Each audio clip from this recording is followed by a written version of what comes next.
Man, I'm feeling good. You know, work has been going great, and fight time we gonna be prepared to put on a great show for you guys. Has this been in your mind? We've been talking about it forever. Did you feel like this was eventually going to be the case that you and Canelo were going to eventually get in there? Not at all, not at all. I didn't, think it was, a fight that he wanted. So I didn't really know, but you know, thanks to Turkey, Alashik, he made it possible. And we got one of the biggest fights in the last decade, happening at Allegiant Stadium, September 13th. When you get in there, what do you expect? Everyone's going to make, a size difference, but what do you expect when you get in there with Canelo? I'm expecting Canelo to be Canelo. You know, he's the bigger man. I expect him to, box a little bit, but I also expect him, to try to walk me down and be the bigger man. So, we expect everything in there. I was looking it up, and I think the last time Bud Crawford was an underdog for a fight was the Prescott fight back in 2013. Any difference? Do you even pay attention to odds, or that doesn't matter to you when you step in there into the ring that night? No, it definitely don't matter. The odds can't fight for him. So, it is what it is. 37 years old, Bud. How much longer do you want to do this? This is the big one. If you go in there and take care of business, I don't know if there's a better way to walk off into the sunset, or do you keep going and cement your legacy in the sport?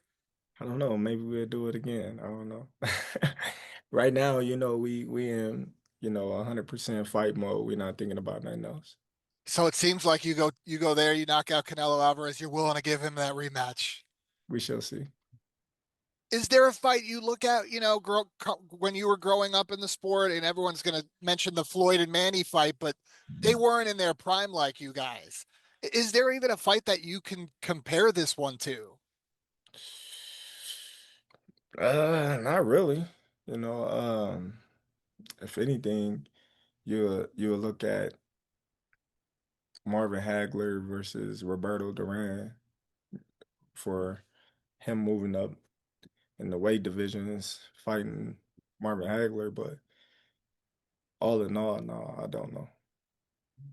The other thing you mentioned, Turkey, is Dana White's involvement in this fight. We've been talking to you for years also about your wrestling background, and could there ever be a scenario where you would cross over to mixed martial arts?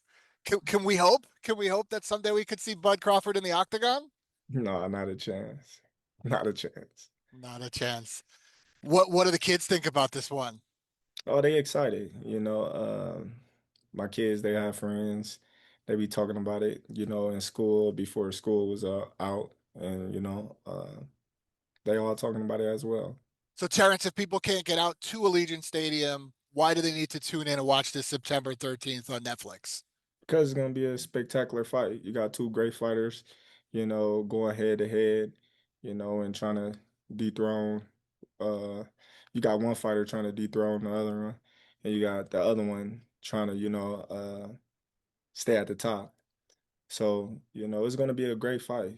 Both of us got a lot to lose, but a lot to gain. So, I think that's why everybody should tune in because it's going to be a hell of a fight. And doesn't this cement your case that you are the pound for pound king if you go up and take him out? That how do you say Terence Crawford's not the number one pound for pound fighter in the sport? Yeah, but that's opinionated. Some people got me as number one right now. Some people got me number two. Some people got me number three. It's opinionated, you know.